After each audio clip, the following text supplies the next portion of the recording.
Good afternoon. आज मैं आप लोगों को टीचिंग एप्टीट्यूड्स के अंतर्गत variable of teaching and their functions आज मैं बताने जा रहा हूँ शिक्षण के चर एवं उसके कार्य। Myself doctor Pintu Kumar, physics department of geography, Magadh university, Bodhgaya.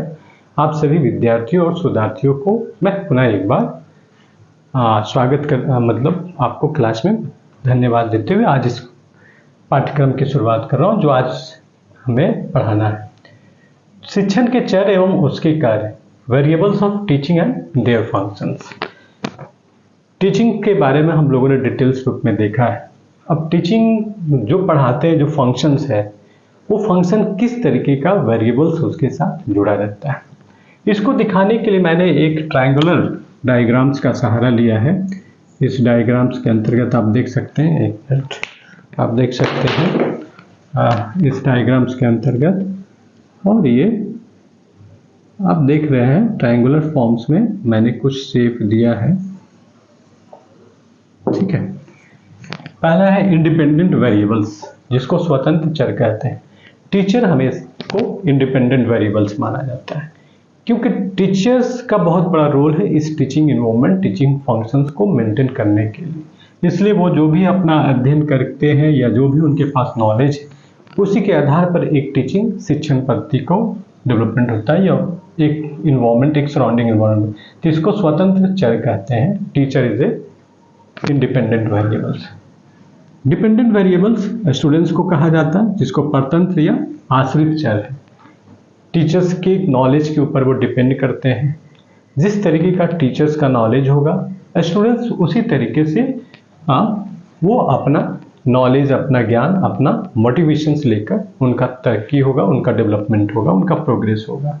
इसलिए डिपेंडेंट वेरिएबल्स स्टूडेंट्स को कहा जाता है ना। ये किस पर डिपेंडेंट है?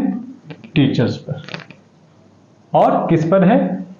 और तीसरा एक इंटरवेनिंग वेरिएबल्स, जिसको कहते हैं हस्तक्षेप चर, जैसे सिलेबस है, पाठ्यक्रम है, बहुत सा मटेरियल्स हो गया, आपका लैब हो गया, संसाधन हो गया, फील्ड सर्वे हो गया, जो भी आप लोग जो लोग भी करते हैं उसको हम लोग हस्तक्षेप चर कहते हैं। इंटरवेनिंग और इंटरवेंशंस जो भी कहते हैं इंटरवेनिंग वेरिएबल्स कहते हैं।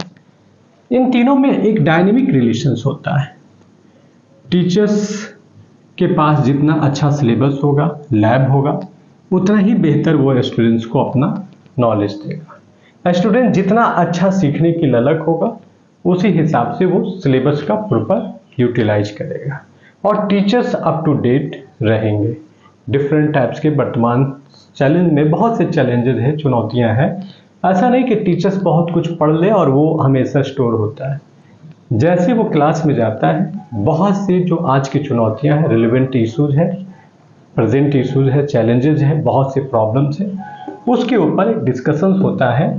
तो टीचर्स भी कहीं ना कहीं इसका एक लाभ मिलता है, नए चीज़ों को जानने के लिए, समझने का। A good teacher is always be A students, researchers. इसलिए एक अच्छा शिक्षक हमेशा एक लर्निंग प्रोसेस में होता है स्टूडेंट्स में।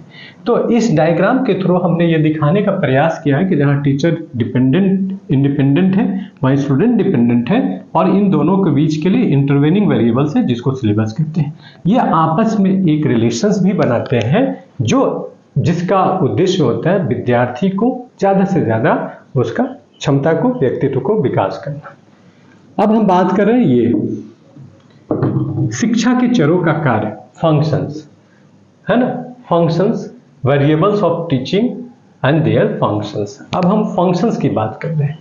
तो शिक्षा के चरों का जो भी teaching, variables of teaching, variables and their functions.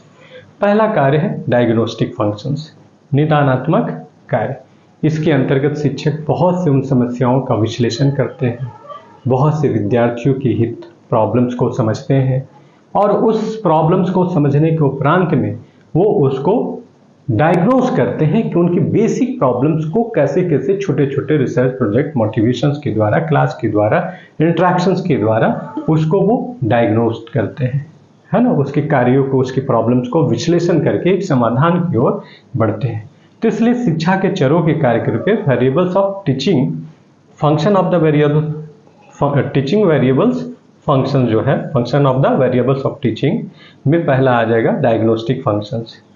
दूसरा है उपचारात्मक कार्य। आप देखिए निदानात्मक कार्य छोटा एक डायग्राम से दिखाया गया है, और उससे उपचारात्मक कार्य जब उसकी फंक्शंस प्रॉब्लम्स को हम जब जान जाएंगे कि क्यों नहीं पढ़ पा रहा है उस बेसिक चीजों के साथ, तब उसको जब डायग्नोस करेंगे तब उसको प्रिस्क्रिप्टिव फंक्शंस में लाएंगे, उपचारात्मक। अब उसको धीरे धीरे उस समस्या को समाधान करते हुए, समाधान उनकी प्रॉब्लम को समझकर समाधान करके उसके व्यक्तित्व को विकास भी करेंगे इस फेज में। उसका अब प्रॉब्लम्स को जाना, प्रॉब्लम को समाधान किया, अब समाधान करने के साथ इस विद्यार्थी के साथ नहीं पढ़ पा रहा या जो भी समस्या उसके पीछे ये कारण है, और उस कारण को समाधान आर्थिक कारण हो सकता है, पारिवारिक पृष्ठभूमि का कारण हो सकता है, किसी और चीज में इंटरेस्ट हो सकता है।